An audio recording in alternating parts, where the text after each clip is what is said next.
In the first chapter of this book, Lost America's Antiquities, A Hidden History, I share examples of how history has been handed down to our day by quoting Will Durant, who, after writing his multi-volume history of the world, pointed out how history can become greatly distorted over time. He stated, "Our knowledge of past events is always incomplete, probably inaccurate, beclouded by ambivalent evidence and biased historians, and perhaps distorted by our own patriotic and religious partisanship." Now, oftentimes, history is like viewing the nightly news. It's a matter of perspective. It's like changing the TV channel from Fox to NBC to CNN. There always seems to be a political twist associated with every major news event, as history is oftentimes socially engineered, advanced by historians who do have religious, political, social prejudices and agendas, shared by those in power, usually the victor. As the African proverb states, "Until lions have their own historians, the tale of the hunt shall always glorify the hunter." Robert P. George stated, he's a Princeton professor, said, "Oftentimes what we know about history is just propaganda." Now, do you feel like I'm kind of laying the groundwork here to let you know that we've maybe been duped with some of the history that has been handed down to us? A good example of this is the story of Columbus' discovery of America, which oftentimes starts with the myth of the flat earth. Thomas Aquinas and other notable scholars and philosophers of medieval times in Europe all knew that the earth was round. The idea that these thinkers, prior to Columbus, believing that the earth was flat is preposterous, as pointed out by Thomas E. Woods in his book, How the Catholic Church Built Western Civilization. Even Andrew Dixon White, in his 2-volume History of Warfare and Science, goes on to say, "The evidence is overwhelming that refuting the myth of the flat earth is like refuting the idea that the moon is made of cheese." These men observed, as they looked at the moon, they looked at the sun and saw the shapes. They stood on the shore and watched the ships' masts slowly disappear over the horizon. To think that they didn't know that this world was round is kind of preposterous. So has history and the sciences been used as a tool in shaping societal's views and perceptions? And is it being used today in a like manner? Such as, who really discovered America? Every October, America celebrates Columbus Day. And why do we do that? Was Columbus really the first to sail the ocean blue and land in America's shores in 1492? The truth of the matter is that in his maiden voyage, Columbus really never set foot on the North American shore. Yes, he landed in the Caribbean islands, now referred to the Bahamas, on October 12, 1492. So who was really the first? Who was really the first to come to America? The History Channel last October, in showing a brand new documentary they had out there, it's called The History of the World in 2 Hours. And it went on to say, for the first time, Columbus brought 2 continents together. For the first time, these continents became connected. Was Columbus really the first? Many historians from many parts of the world find it quite humorous that here in America, that we still celebrate the idea that Columbus discovered America as if there were not others here before. As Professor Kehoe stated, the feasibility of crossing the Atlantic to the Americas in small crafts has been repeatedly demonstrated. As she cataloged some 17 crossings of small boats, regarding the possibility of transoceanic contact with America before Columbus, in 1492, Dr. Kehoe said, "Only one fact needs to be stated, that every type of boat and sailing raft has been proven capable in experienced hands of traversing the ocean. The presumed utter isolation of America before Columbus is implausible. To a mariner in a sailboat, the ocean waterways become highways. The emerging evidence shows a pre-Columbian contact in America to be extensive. So the question really isn't who was here before Columbus. The question is who wasn't here before Columbus. Historians from many foreign lands share their histories of their pre-Columbian voyages, such as the Vikings, the Assyrians, the Phoenicians, the Greeks, the Egyptians, the Jews, the Polynesians, the Japanese, the Chinese, the Welsh, and the list goes on, all of which make claim that they had seafaring vessels capable of braving the ocean. Driven by the prevailing winds and currents, they visited many foreign shores. A modern example of this, as Rod pointed out, was the 2000 sailing of the Phoenicia. In October 2009, a replica of the ancient Phoenician ship, which was built in Lebanon. The ship's name was named the Phoenicia, built from ancient plans owned by the British Museum, dated 600 BC. As it set sail from Lebanon down the Red Sea, as it was looking to circumnavigate around Africa. Well, what happened is they stopped 3 times down the east coast of Africa, but upon turning the corner at the Bay of Good Hope there, their hope was to stop about 5 times up the west coast of Africa.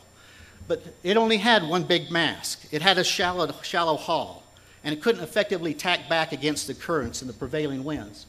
And so it was picked up and it was taken and driven ever westward, as they were planning to actually have 5 stops up the west coast of Africa. And so they were fighting it all the way, but it pushed them within 350 miles of landing in the Americas before they could pick up the upper currents and make it back to their home. So this is what really the slave traders had learned, to follow the currents, that they could go back and forth. And this is how, ships would come often to the Americas, both North, South, and Central America. I'm going the wrong way. Today, the debate still rages as to whether or not there were many ancient migrations to America or just one. A single origin referred to as monogenism, which espouses the idea that virtually all the early inhabitants of North America migrated across the Bering Straits land bridge some 40,000 years ago, or polygenism, the idea that America was populated by a multitude of cultures arriving in America from different origins at different times.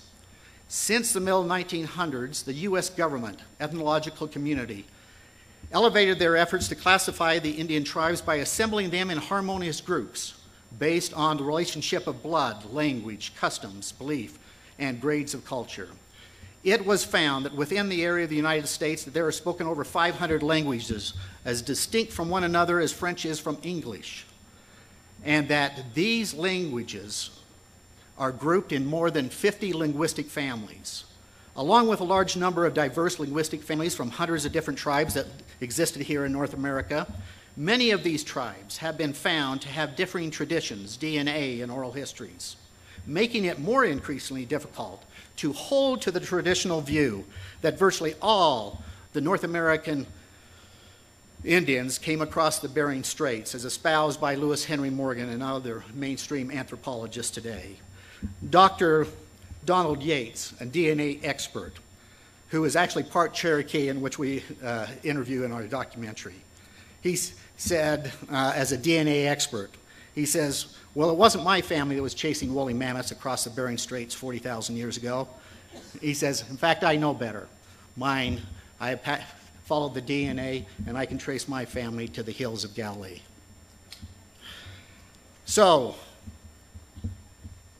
who were these ancient cultures that were here in North America? Settled places. The agriculture, the urban design, the engineering, and the astronomy that preceded us, preceded we European Americans, are not quite us. They are other people, we felt.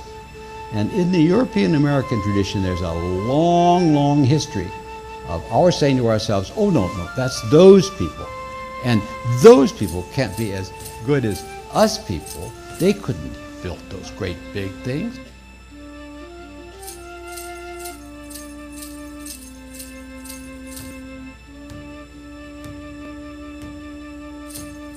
Thankfully, today's scientific community is beginning to take a renewed look at what artifacts in ancient cities yet remain, such as these once city walls, unintentionally preserved as mounds Intentionally, in a golf we've changed course it. in Newark, Ohio.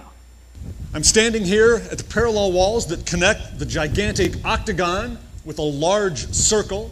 The circle is 1,054 feet in diameter. The octagon encloses 50 acres, which is large enough to encompass 4 Roman Colosseums. This was built by the ancient Hopewell culture that lived in this region between about 100 BC and AD 400. The level of precision, it is incredible. The entire Newark Earthworks encompasses 4.5 square miles, and it was the largest complex of geometric earthworks ever built in the world.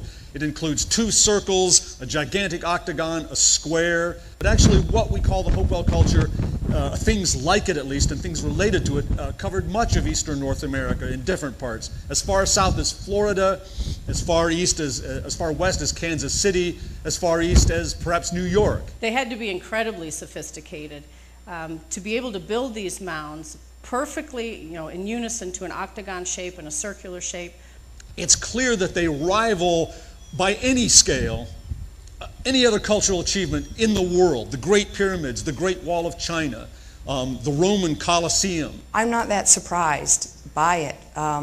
There's so many other things that we see when we start learning about and looking into native culture that I think people on the surface may be surprised because they tend to think of Indian people as anti-intellectual or, non-scientific or somehow, living in the backwoods and not knowledgeable about things like that. The knowledge embedded in these earthworks and encoded in their structure is anything but primitive. It's remarkable. It also shows that not just high math, but these sites are lined up primarily with the lunar calendar.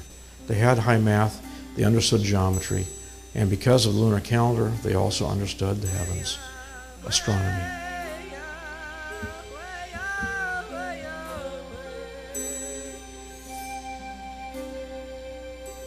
What I've learned now is just how amazing they were in terms of their knowledge of the solar system and of mathematics. And the lunar calendar comes from the Mediterranean, and then they had the unit of measurement was 606, which they call the stade.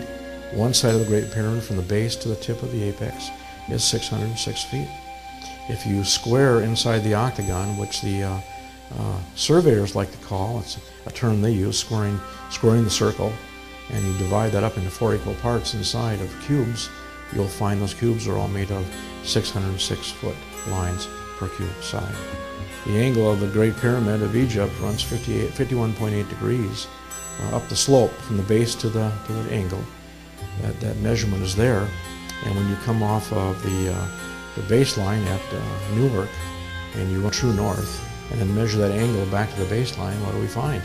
51.8 degrees. So did they have the same math as the ancient Egyptians? Well, I gotta say, yeah, it sure looks like it. It's as inspiring, I think, in its way as the NASA program to send a man to the moon. Most of the Mediterranean societies, civilizations, ran their calendar on the lunar cycle, or a 13-month calendar. And that can be fully demonstrated with the Hopewell people as well. Again, another nice parallel to the Mediterranean contact. And what a special place it is. You feel that right away. You feel it immediately when you're there. I was in a kind of strange position because I was on a job interview when they took me to the site, and I was literally just from the presence of the place moved to tears and felt kind of uncomfortable as a person in a job interview, but yet having these strong emotional feelings and some connection to this place and the history that was there. And it just occurred to me, how could this be?